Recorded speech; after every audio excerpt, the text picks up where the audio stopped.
So I'm Jennifer for anyone that's going to watch this. Two people. I'm just kidding. And I'll just give you a quick backstory. Sasha and I actually know each other from many years ago. And sort of parted ways, life, all those things. You get busy. And we sort of reconnected because obviously on social media, I saw that there was this girl in Kitchener and filing an action to open up her gym. And then I go look and see your face and thought, what the? I gotta reach out here. This is crazy. So the rest is history. Here we are sitting down. So thanks for doing that with me. I really appreciate it. So I'm gonna like kind of sort of talk about what I think I know, and you can fill in the gaps and sort of take it from there and give all the finer details. So you're Sascha King, and you are an owner of a gym here in Kitchener called NorthXFitness. NorthXFitness. Yep. I wasn't sure it was NorthXFit or NorthXFitness. So I go by both, to be honest with you. Yeah, I think it's all the same. That's why I was okay, so NorthXFitness. So it appears as though you filed the first constitutional rights challenge on, is it January 22nd for the lockdowns and closing of Ontario gyms? Do I have the dates right? Yeah, I believe you do, actually. I'm like, totally. I think it's 22nd. Notes here. As far as I know, I was the first. Yeah, which is mind-blowing, but yeah. Yeah, crazy. So you started in 2015. And you pride yourself on exclusivity, innovation, and being leaders in the community, serving functional training to all walks of life, regardless of ability. Mm-hmm. Your team, great looking team, by the way. I went on there and looked at everyone's profiles. I was like, what a great looking team. Okay. So you guys specialize in offering functional training to people with disabilities. We do. And you can transition from a disability or immobility to an actual ability. Mm-hmm. And you're one of Canada's, or if not Canada's, largest adaptive and special needs fitness facility. We are the largest. Yep. We are one of a kind. That is amazing. Yeah. I mean, it struck me that that's who you're catering to. I've gone to lots of different gyms. I admit, I don't think I've ever seen anyone with a special need in any of the gyms that I've ever been in. Mm-hmm. So I think this is like literally the coolest thing ever. And it's pretty amazing that you're offering that and providing that space. So kudos to you. Yeah. You offer everything from group fitness classes to personal training, online programs, specialized functional training programs, nutrition plans, and some cool apparel. Okay, so thanks for taking the time, obviously, to be here with me. I think I said that already. I'll say it again. Is there anything that you want to say before we get started, or do you want me to just kind of ask the questions and we'll just chit-chat as we go? Ask me all your questions and we will definitely chit-chat because I am terrible at this too. So, okay. Yeah, ask me anything. All right. So, I think what I want people to understand is what you've done in order to prepare during these unprecedented times. So what are some of the extra measures and protocols that you've either put in place in the beginning and then maybe kind of explain some of the different things that maybe you've had to add on along the way with all of the different rules that change as we go through these times to ensure the safety of your members? And how did it impact you? Yeah, no problem. So when it all went down, obviously we were all shut down immediately in March with, we really didn't have any idea what to do. But as the rules and the mandates started rolling out, it was the ministry province laid out very specific rules for gyms and our cleaning protocols and how we handle things, and right down to our cleaning products had to be approved by public health and like all of those things. So we followed it to a T, right down to literally our cleaning products, our wipes. We had to post certain things all across our gym. We had to have cleaning products every so like meters. We had to designate spaces in our gym for individualized training. So, and no sharing of equipment whatsoever. We had to post mask signs on our doors, which I complimented with a we honor exemption mask sign because that's what we had. That's the right thing to do. Well, I mean, it's technically in the bylaws. So. It is the bylaw, especially because we are so specialized in our facility with diversity that those exemptions really do apply to a lot of our clientele. Right. Majority. Gosh, we had to do contact tracing forms. So people had to sign up ahead of time online to reserve spots. We had to reduce our class sizes. We could only have so many people in our gym at one specific time. So we had to bounce between what was happening every hour. If we had a class versus personal training versus open gym, we had to offer only very specific spots per thing and only allow certain trainers to be working at certain times to accommodate everything. It was very tricky from an administration point. But it cost us a lot of money. We had to spend a lot of money to add these, approved cleaning products. And of course, those cleaning products got more expensive because they were mandated cleaning products. So those companies tend to raise those prices. And then we actually spent thousands and thousands and thousands of dollars on even more equipment to make sure no one did have to share anything. Yeah.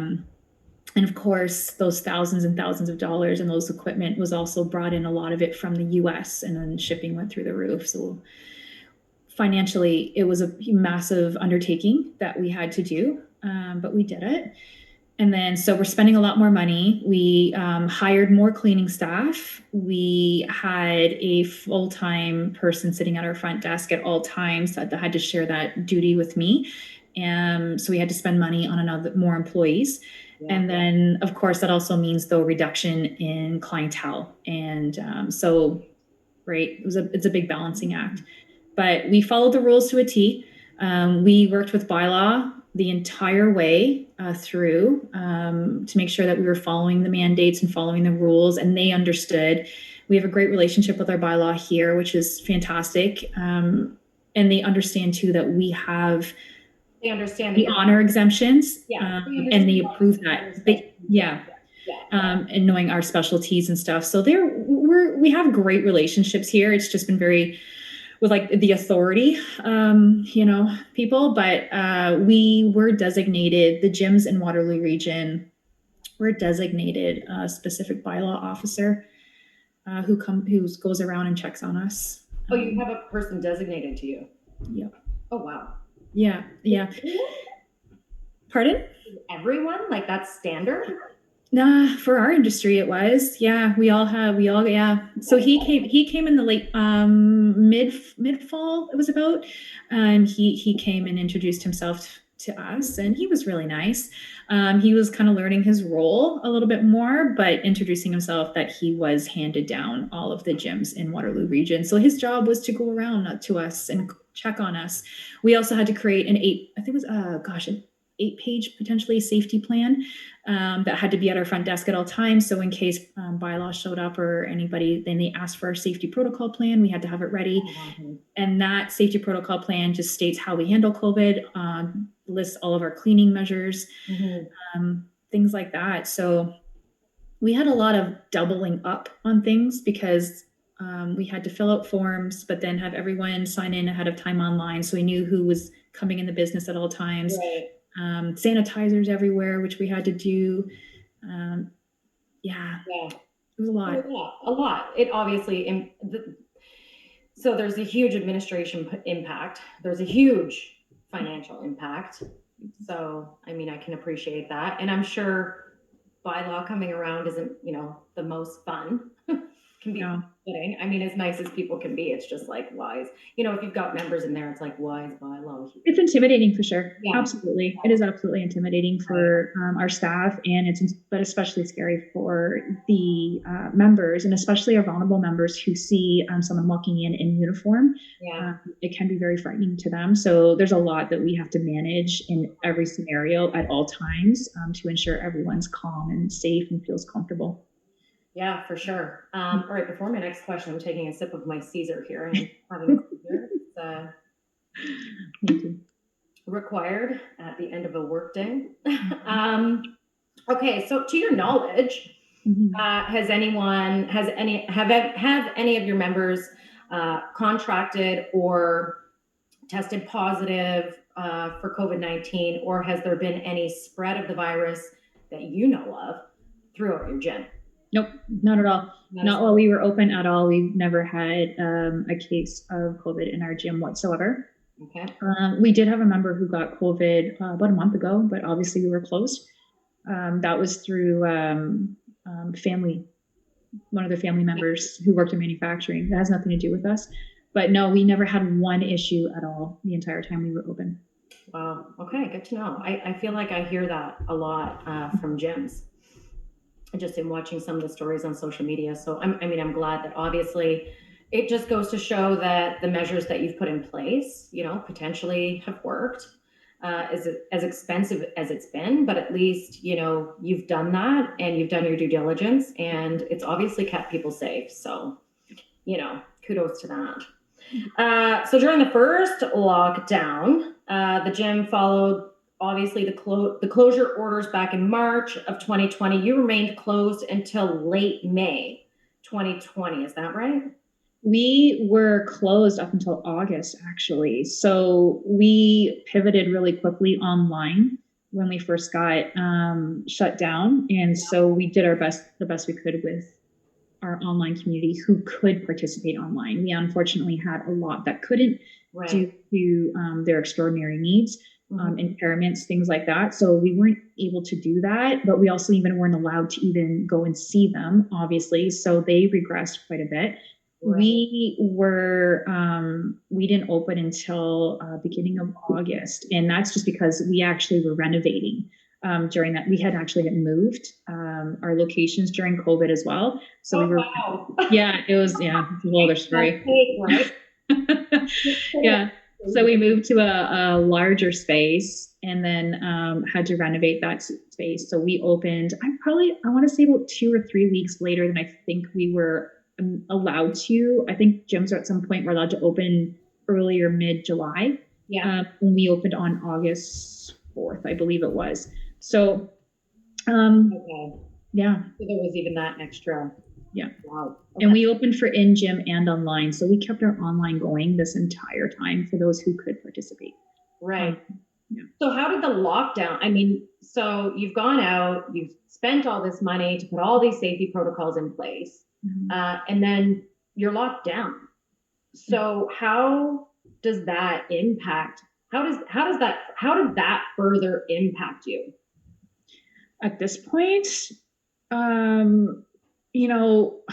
our members, first of all, I have to say, I have the most incredible members. I'm biased, sure, but I have insane, amazing members who keep paying their memberships to ensure nothing happens to us, who keep buying class packs and probably half the time not even showing up, but just to continue supporting us to make sure that we still exist when this is all over. But the regression. That is, yeah. I love hearing that. I think I genuinely do believe a lot of people argue with me on this when I say this, but I think innately people are good. Yep. And it's all about who you surround yourself with too, right? Like I'm very upfront and outspoken about my community and my morals and my values within my community in my gym. So for me, the ones who come on are like-minded versus the ones that, I'm very clear with and it doesn't work for them.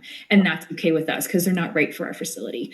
So, and that comes right down to obviously our values, our morals, inclusive, equality, diversity, things like that, and our zero tolerance for bullshit. So basically, the people that come into my family at the gym, we're supporters, we're caregivers, we have they're kind people, So the fact that now I've been put in a situation where there's a pandemic and I'm in a financial crisis that's been affecting my business and personally my livelihood, these members have continued supporting me and it's nice. They've continued supporting me. And I get, for those ones that, I guess I would say that I've had their back, they have mine. And that's means the world to me. So there's that. I mean, we've had new members come on too. When we reopened in August, we had a lot of new members join us. It was incredible. A lot of new members. We probably had about 50 new people alone just in between August and October that joined us. That's awesome. Yeah. So that was for Little Gym. That's really great, right? So that was really cool. But yeah, no, we've had our members are phenomenal, regardless of the fact that they still pay their memberships and they still do what they do for us. They have regressed, and it's because whether you're able-bodied, whether you're impaired, it doesn't matter. The point is you go to a gym for a reason. Yeah. And it's health and wellness and mental health and whatever you need that for. And it's usually all of that, right? When people's go there. And then you have that one thing that makes you feel amazing being taken away from you. And you're locked in your homes and you can't see your people and you can't get their exercise at the stimulus that you want to and you need to. You regress. And that regression comes with, it lowers your self-esteem and it lowers your self-confidence and it lowers your desire to do day-to-day things. You start feeling real crappy about yourself in general in your life. So we've seen a lot of regression. What's really, really concerning to me is the mental health issues that I have been seeing within my members that we're supporting. And especially that are exceptional, our vulnerable populations that we have.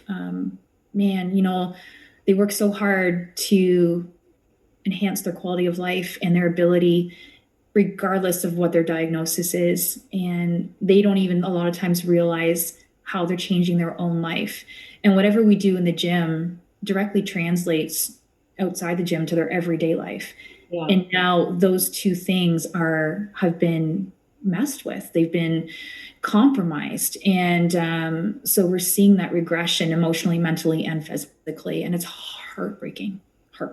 Yeah. I mean, I think about, and we touched on this actually a little bit before we started recording. Mm-hmm. I think about how difficult it is for someone like ourselves to manage through what's going on. And we understand what's going on, but we don't.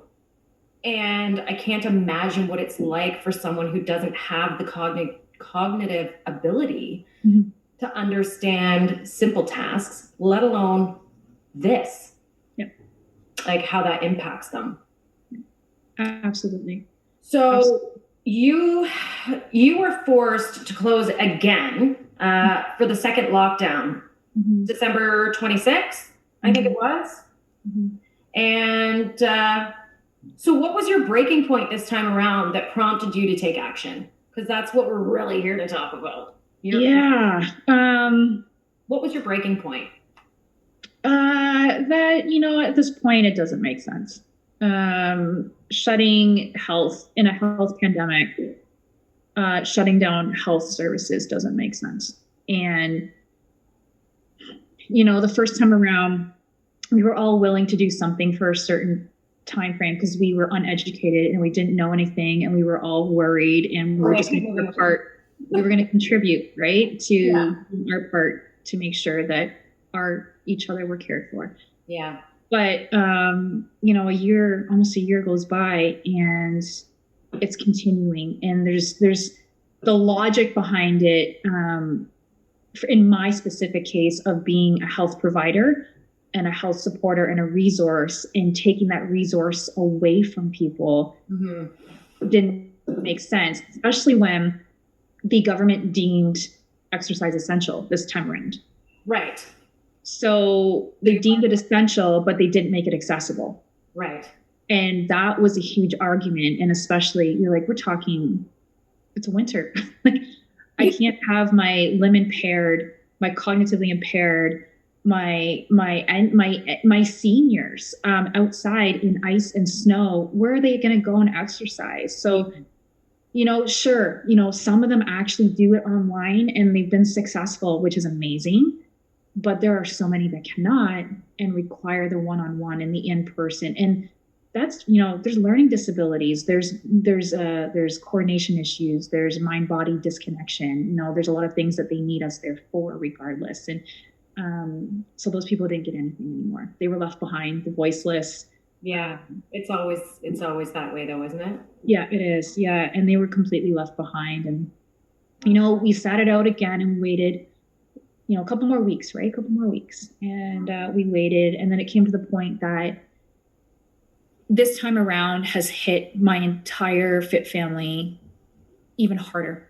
Yeah. And harder than the first round. And more so, I think it's because they came out of it, they started coming back, they started feeling those great, good feelings again, started to rebuild themselves, Yeah. and then got taken all away again. And that second time around hit even harder mentally. For those who identify with it mentally, we have a lot that have not identified. They're not able to identify that they are emotionally and mentally suffering, but we can see it. Their parents see it. We work with them. Yeah, and I would imagine because of the clientele that you cater to in this sort of niche pocket, if you will, you're likely in close contact with a lot of your members, parents, guardians, caregivers, whatever the case may be. Yep, absolutely. So you probably hear more of the backstory behind the scenes, what's really going on at home more than anybody. 100%. Yeah. I know a lot. I know a lot of what's going on with the majority of our clients, specifically, yes, especially the vulnerable ones. But yeah, I mean, even like myself, like it's been hard for me mentally and emotionally. I've struggled. Right? Yeah. And we're considered able-bodied. So, imagine someone who is vulnerable, who is mentally and emotionally vulnerable, what this has done for them. And even though some of them can't even identify that they have been affected, their behaviors present that, right, for them. So, this came to the point that it was at this point where it was just clearly discrimination. For these specific populations, and me standing up for them, me representing them, me supporting them, me being an advocate for all of these vulnerable populations across the board. At this point, there was really no other option for me but to stand up and say something. And yeah, that's kind of what happened. I mean, my people are suffering. No one's talking about them. No one's allowing them to do what they need to do to have exercise. And quite frankly, as an able-bodied person, the last thing I even want to do is go outside in the snow and work out or go for walks. Walks don't satisfy my exercise needs. I am able and capable of doing more than walking. So that emotionally and mentally doesn't work for me. Totally. Right? I get it. Yeah. Oh, yeah. God. Yeah. So I broke when they took away skiing. I hate winter. Like, I am just not meant for this climate. Yeah. They took that away, and that broke me. So I can appreciate absolutely what you're saying. I have a dog, so I take the dog for walks, but it's like, how many times am I going to walk around the block? Exactly. And the thing is, when people work up to a certain level, regardless of ability, when they work up to a certain point in their life, there's a whole lot of amazing feelings that come with that in successes in life. Like I said, we transition from in gym, that those things directly lifestyle, right? Ability outside gym, everyday life. And those people who are so sensitive to those environments have that ripped away from them. And it's really like the mental health impact alone on these vulnerable communities and these vulnerable populations, like it's destroying them. It's destroying them to the point that now they don't want to do anything anymore, and they don't want to participate, and they're having behavioral issues, and their health is declining. We are in a health pandemic. Yes, we are. All of our healths are declining. Absolutely. Absolutely. Why? Yeah, right? Like, why not being addressed? Why more people aren't talking about it? And not even just not talking about it. It's like no one's doing anything. It's like enough talking already. We need to do something. So, I mean, and you did. Yeah. Yeah, it was scary. How was that process for you? Like, Well, it was scary. It was scary. So for me, for those who don't do know me, they know that I would prefer to sit in a corner in the shadows. I don't like social media. I don't like being in front of the camera. I Right. don't like having my name plastered on newspapers. I don't like any of that. Yeah. That was a huge, massive, like emotional thing for me to wrap my head around, especially now that I put myself out there and I was slandered. I was slandered across everything, right? Lots of people don't agree with me with what I did and didn't feel like there's always that stigma. The moment you have a diagnosis or a label that put over your head, your quality of life and your needs are automatically like just non-existent. Like for some reason, the moment you have autism or Down syndrome, you are missing a limb, you have some sort of disease, it's like, oh, they don't really need anything but survival. Just give them what they need to survive and exist Oh God. and basic quality of life, right? And it makes me angry because we're all the same. We are very equal. We are very much, we all, regardless of what labels we have, diagnosis we have, regardless of what's been put over our head, we are human and we have the exact same needs.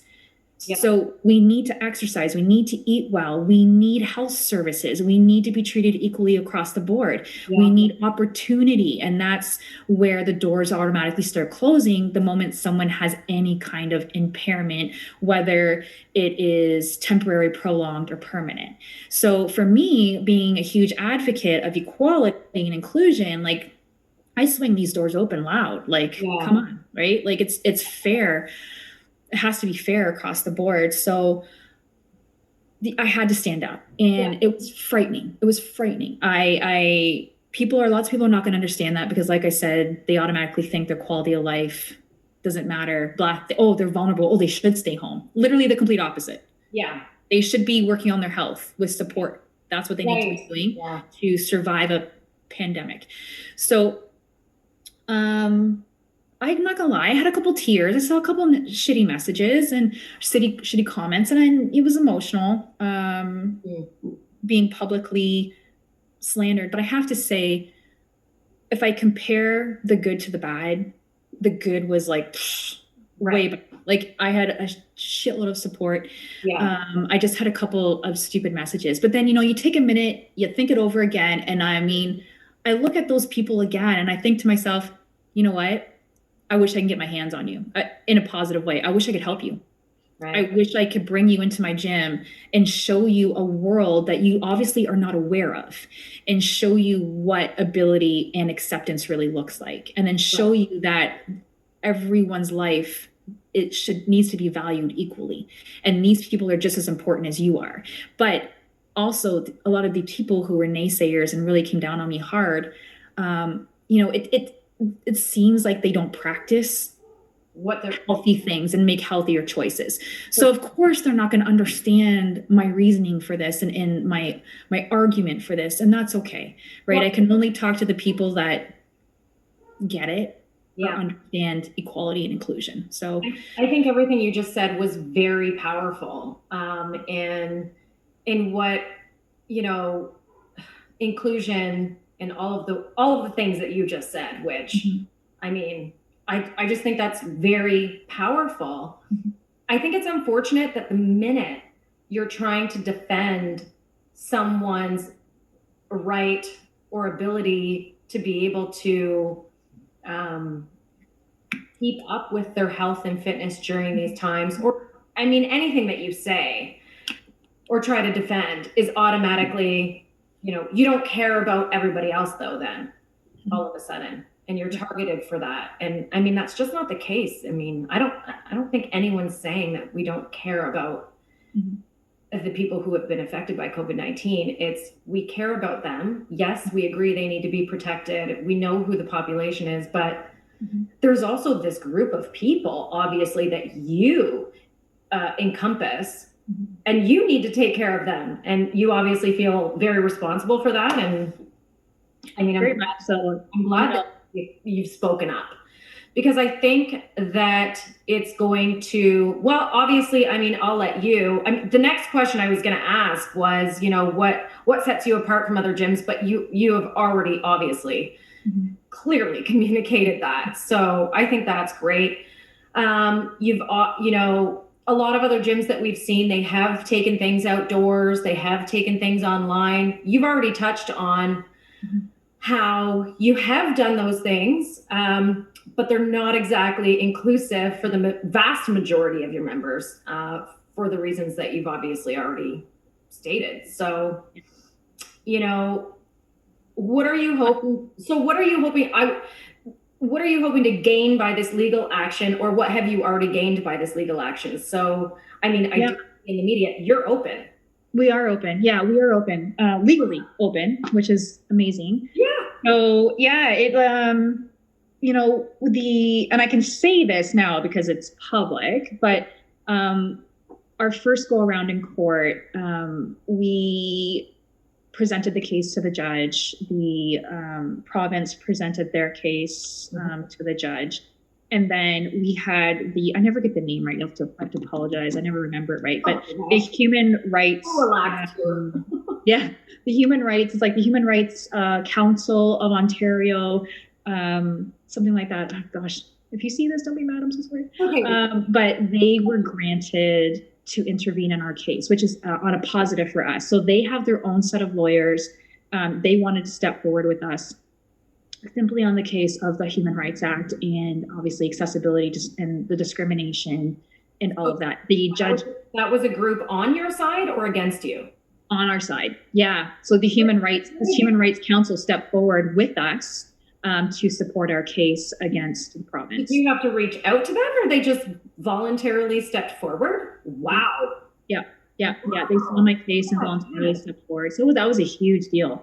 Yeah. And then they came armed with their own lawyers, and they were going to back up our case. They are backing up our case with their case to support our case. Wow. So that is amazing. It is amazing. So after this video, you'll have to message me who it is exactly, or what the group is called, and then I'll make sure that I type all that out so that we know for sure. That is so amazing. Yeah.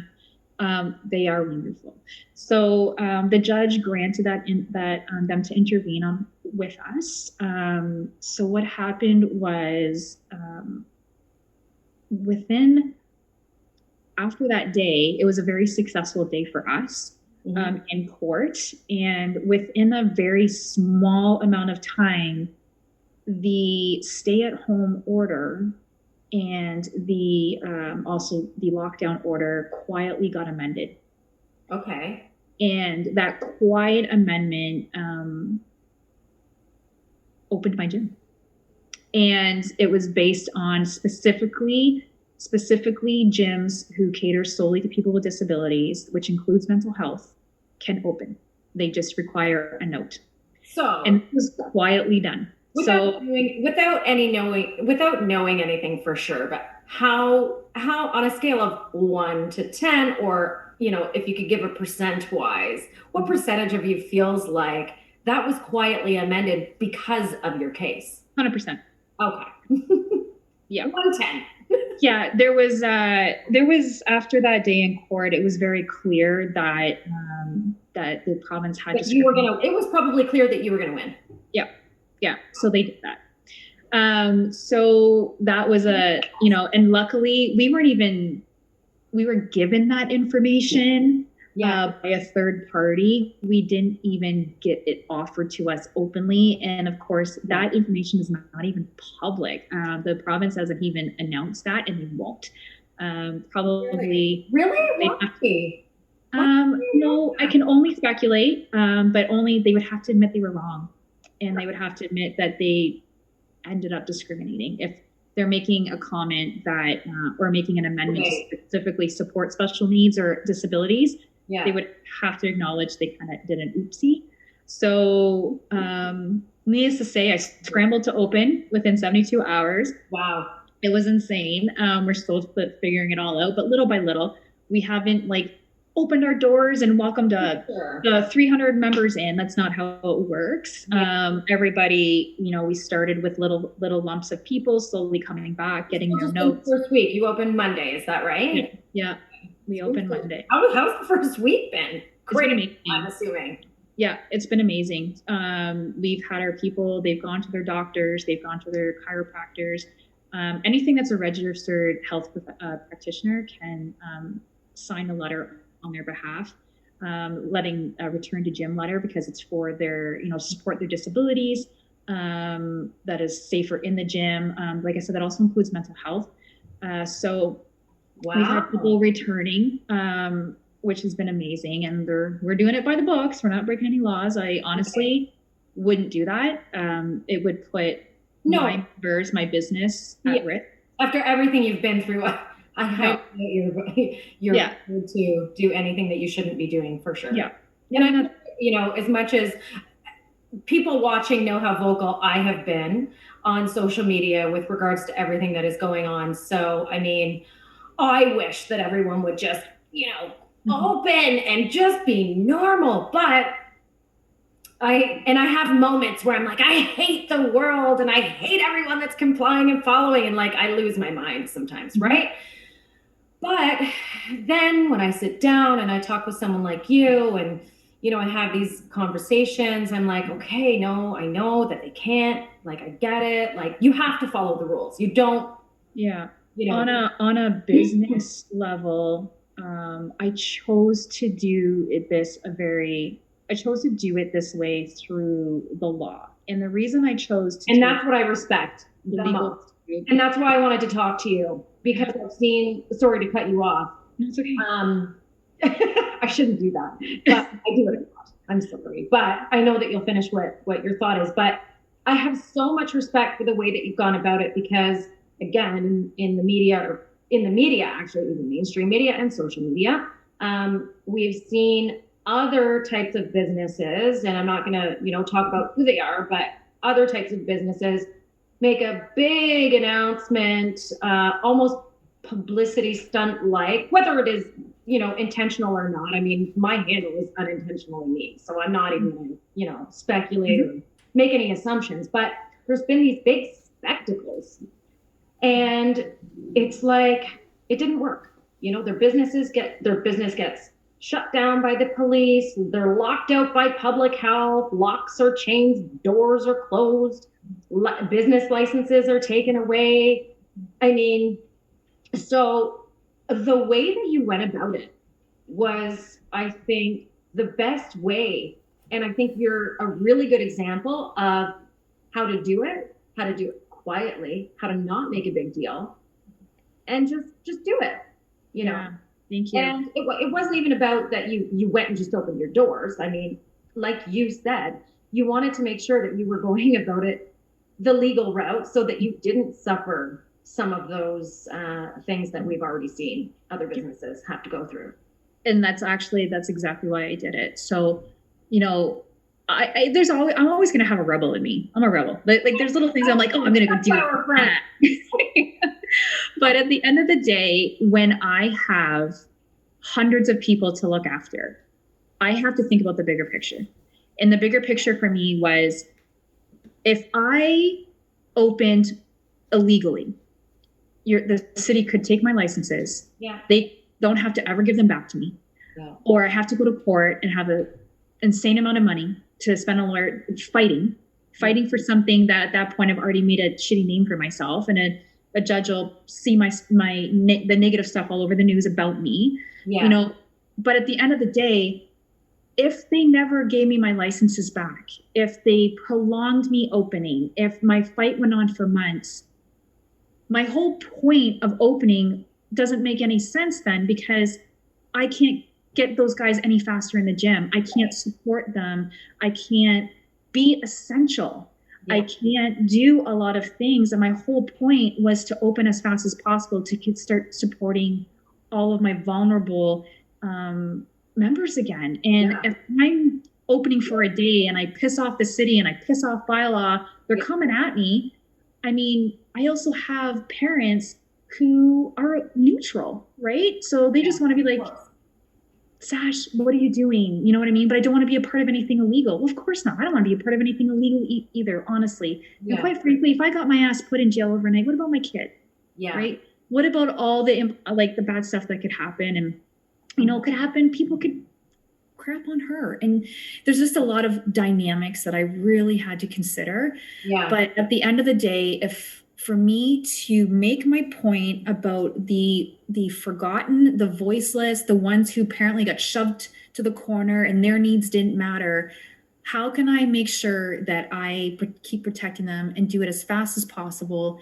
And how do I open my doors for them? But how do I make sure I never close them again? Yeah. I got to do it the right way, and I got to do it legally, And so, yes, we were super successful in this very first round, and my doors are opened right now, which is amazing. Right. The good thing is, though, is that for this very specific populations of disabilities, I can't close again. Right. Oh, okay. What? So I'm protected. Yeah. So huge. And I say that because they made the amendment already. So you can't get shut. So if we go into the next are we out of? I'm like, are we even? No, I think we're still in lockdown. Wednesday, I don't even know. Yeah. Anyways. Yeah. So if we go into a third lockdown, which is predicted for, late March, early April, sometime April, anyways, probably after the new April break. Yeah. You won't be shutting down. Nope. You don't have to. No, I serve the disabled community. So anybody who has any disabilities and has doctor's notes that say, hey, you know what? They need a gym and they need support and they need personal training and whatever. So here, the irony in all of this, and I mean, I love that you're open and everyone gets to go back. I just think the irony in what you just said is we need to go get a doctor's note to go be healthy. Yeah. Like we need a doctor to tell us that it's okay now for us to go work out. Yeah. I mean, that alone, obviously there's some discriminatory issues with that as well. But that'll be addressed as well in the courts. Yeah. But that is offensive. And quite frankly, it's also a breach of privacy. People now have to hand me a note saying what they need to come back for, which is a violation of their rights. Because not all disabilities are visible. Exactly. So now your members, if they want to come back, have to provide a note and have to now know that potentially they have a mental illness. Okay. Yeah. And they now have to tell themselves that they're going to do this because they want to come back that badly because they need to. Yeah. So they have to divulge this. That's crazy. Yeah. And of course, they have to pay for those doctor's notes too. So of course. So that is in the case as well. Then So you can't get shut down again. So you said round 1. This was round 1. What's round 2? Whatever you can or can't talk about. So So right now, we just had our second court date this week, and so what we've done now, because we were successful the first time around, is we're not doing the injunction anymore because we don't need to super fast track opening the gym because it's done. So now what we're doing, we've jumped to the next level of my case, and we are now challenging the charter and the charter of closing the gyms and being a health resource and all of that. At the end of the day, my whole goal here is to make gyms across Ontario. I can obviously only go at a provincial level, but I'm fighting for my industry, and I'm actually fighting for all the gyms. So to become essential health services. Okay. So that's the next battle in fighting against the charter. So then, once we become essential, and we get acknowledged as a health service, then. So I have goosebumps. If round 2 goes in your favor, then it'll be similar to round 1 where everybody opens. All gyms can open. Yeah. And if there's another lockdown, they cannot be shut down again because they would be forced to amend. Correct. Or put you into put all gyms in whatever. Yeah, exactly. So probably not anyways, but for sure. Yeah. So no matter what, gyms are going to be opening sooner than my court situation will be completed. But so the fight continues. But you're continuing through? Yep. The plan? Yeah, I'm not giving up. Oh yeah, you're not done.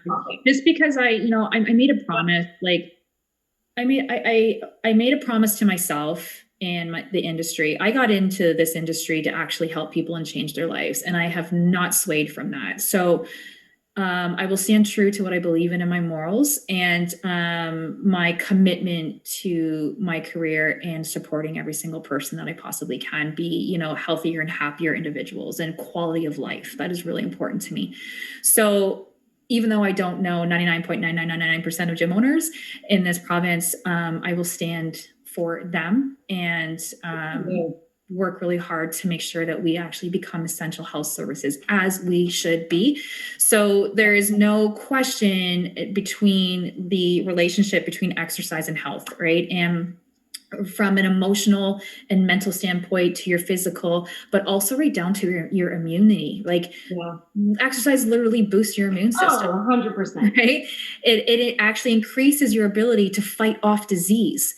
People don't realize this. The fact that exercise alone, now add in good nutrition, add in, less stress, add in a lot of positive things, you're a well-rounded machine. But alone exercise not only changes your self-confidence and your self-esteem and your, aesthetically and all that wonderful stuff, but it builds an incredibly strong, capable inside human being, and our ability to fight illness and disease and fight off and keep away. And so there's a lot of things that people really, they need to realize the benefits of exercise and the direct positive impact it has on someone's overall health and well-being. It's literally immediate. I mean, I've been an on and off gym rat.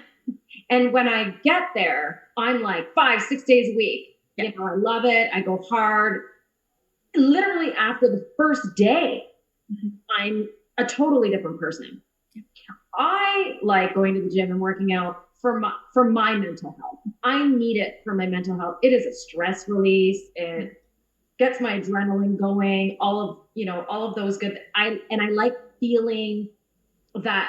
I like feeling like I'm powerful, and just getting it all out and leaving it all on, on the mat, if you will. Yeah. But, the byproduct is, obviously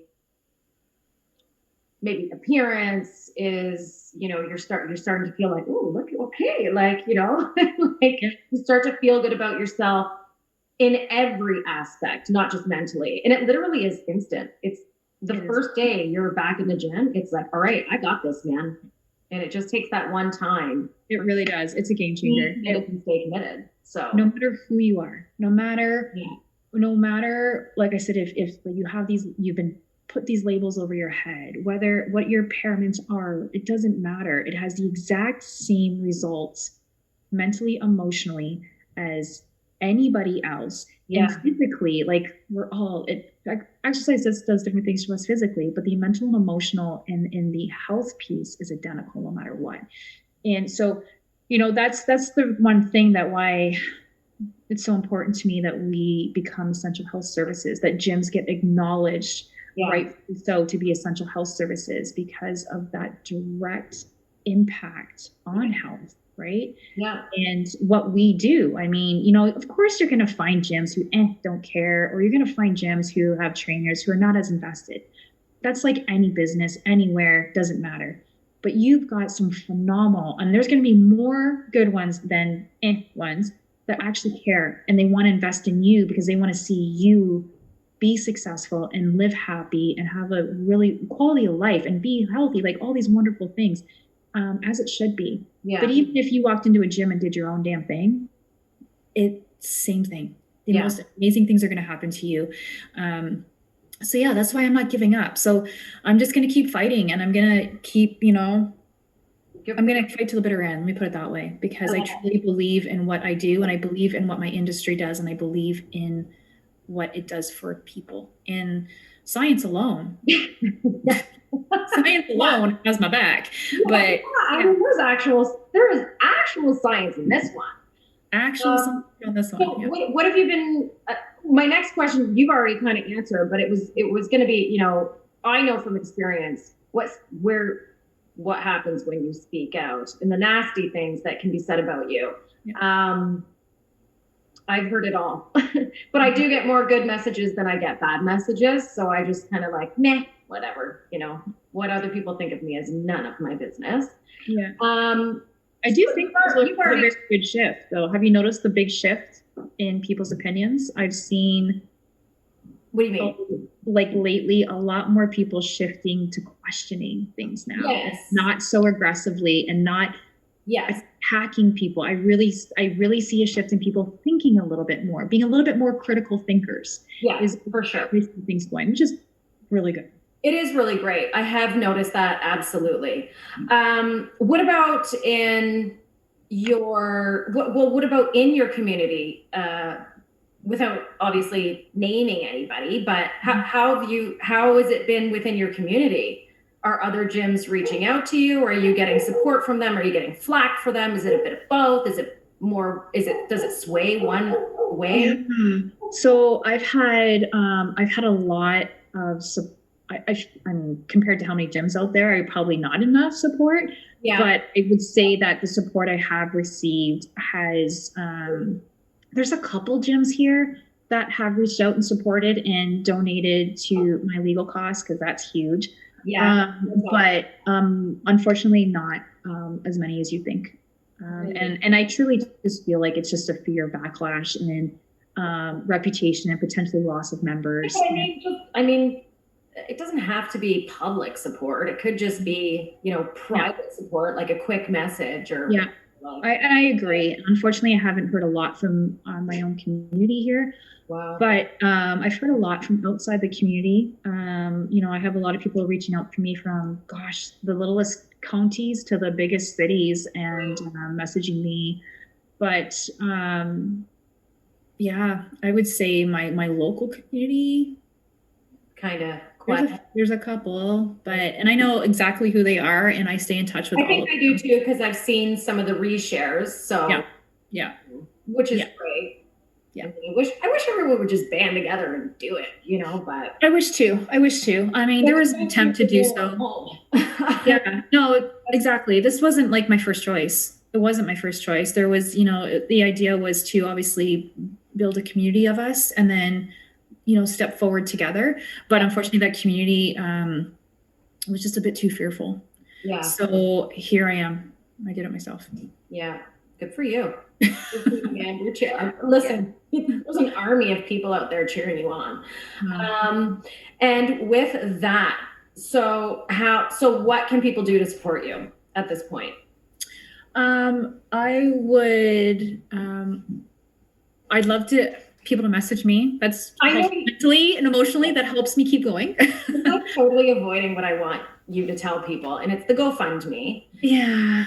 Right. I know, because I know you enough, and you're probably still the same. You don't want to ask people for help. I know your type. I know what you're like. You don't want to ask for help. You're not the type to ask for help. But the reality is, we're going to wrap up real quick. The reality is that you're going to need it. Yep. It's there. So let's just quickly talk about it. So obviously, messages of support. That's what people can do. They can follow your page at NorthXFitness. You got it. Yep. Okay. So they can follow your page there. They can reshare your stories, your posts, support in that way, send you messages. Join your gym if you're here in Kitchener-Waterloo. Yeah. So support that way. So we actually too, and if anybody needs help, support getting letters from their doctors and they don't have easy access, we can support that as well. So anybody can reach out to us. And all conversations are completely confidential. I actually handle everything personally myself, just to respect people's confidentiality, and I support people myself right now through everything when it comes to working through this and getting back into the gym. Okay. The GoFundMe is on our link tree in our bio on Instagram. Okay. I've got it in my bio as well. Perfect. On both my accounts. I love that. Thank you. It's true. I need help. It's gone from the account that's suspended right now, because the account that I'm using right now is really old. And when I go check on it, it looks like my page is there. It looks like everything is fine. Everything is normal. I'm just silent. I can't access it. And I think I saw that the link was gone. So Okay. I put it in this temporary, hopefully temporary account for now. So they can find it in your link tree. They can find it in my bio. Yes. People should circulate it. And Yeah. any amount obviously is going to help. Any amount. I should say, like, I'm looking up to potentially, because now, like, chartering or challenging the charter is insanely expensive. Oh, I can Keep in imagine. mind, the province has unlimited funds and I don't. Yes. So Well, I I could be saw that it looking, was set for 100,000. yeah, I could be looking up to $100,000 in legal fees. You're Just, getting you're getting close to 10 right now. yeah. Right? The last time I checked, it was 9 something.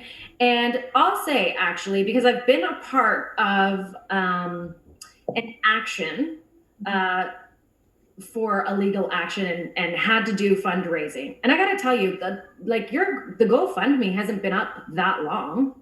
No. A couple weeks, 2 weeks. Yeah. Like you're averaging $1,000 a day almost. Yeah. I would say pretty close to that, I think. Yeah. Gosh, Yeah. time I escapes. remember when I looked and it was like 5 days old and you were at just over 5 or just under 5. Like I was like, holy shit, she's making some good average. Like the averages are good there. Yeah. So obviously you don't know at the end of the day how much this is going to cost you, but you're projecting it about $100,000. Yeah, we're projecting between $80,000 and $100,000 is going to end up costing me. Wow. I think the one thing that people like to reiterate and kind of step back where we just talking, it's really important that people understand that if I'm successful with this and I need to have money to be successful with this to keep Right. it like going to the bitter end, is that gyms will be essential. If we win, gyms will be essential health services and never close again. Okay. They will be protected, right? Yeah, that's huge, actually. And I don't think everyone, I mean, I didn't know that. I had no idea. I don't know if gym owners even realize that or other gyms know that. So we want to make sure that they know that. If for some reason you raise more than enough funds, what do you plan to do with the remainder? I would be, honestly, if that ever happened, wow, that'd be incredible. Honestly, I'll just donate it. I have to ask just in case, you don't know. No, I would actually, I would just end up donating it. So I would donate to some like causes around here and then make sure that that money is dispersed to people in need. So Yeah. 2 things that are really, that I do myself, my husband and I do myself. One, we rescue animals that have been traumatized, beaten, neglected, all that good stuff. Yeah. Bad stuff, not good stuff, bad stuff. But we also here, I'm part of a group that quietly we feed the homeless and we take care of all our homeless on the street here. We clothe them. We also do new restarts as well. So we hamper people who are restarting their life, have come from abuse, whatever it may be. We've also had immigrants come in the country and have been left with nothing. Yeah. So we clothe them, we hamper them, we provide them furniture. It's all through donations. We quietly do these things. And like I said, our homeless community, we feed Lot 42. So the money will be well spent. Oh my God, it will be so well spent.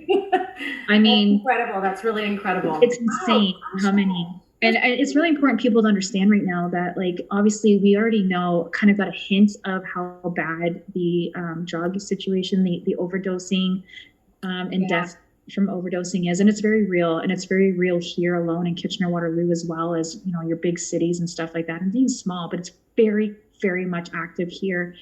And we're averaging approximately 1 new person on the street today right now in Kitchener-Waterloo. Wow. That's crazy. Oh God. All our hotels are full. You know what I mean? Well, yeah, and there was a fire. Yeah. Yeah. It just happened to the lighting there. There was a fire, wasn't there? Waterloo and yeah, devastating. Our team was out there immediately, re-clothing them, giving them any coats, everything, because a whole bunch of men lost everything. Yeah, I did see somebody, I can't remember who it was. I did see something, and I think I took a screenshot because I wanted to reshare it. So I need to go find it and definitely reshare it. But I did see that they had listed out the items that they need. Sascha, that's incredible. Like, you're doing so many incredible things. Like, wow, I've missed you. I missed you, girl. Yeah, it's if anybody wants to know, that group is called, that homeless group that I'm a part of on the minute. called Beautiful Souls KW. You can actually find it on Facebook. Beautiful Souls KW. Okay, And message it's it to this. me so that I don't forget to put it in the caption and in the description when I post this video. So definitely send that to me, as well as the name of that human rights, Yes. human rights group. Yes. That's incredible. You're doing so many things. I don't know how you're doing it. And with a teenager and with a teenager. So you've got a lot going on. Yeah.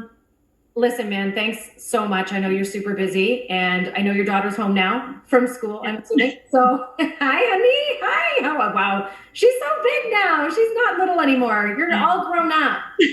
Have to explain to her after the video who I am and whether or not she remembers me.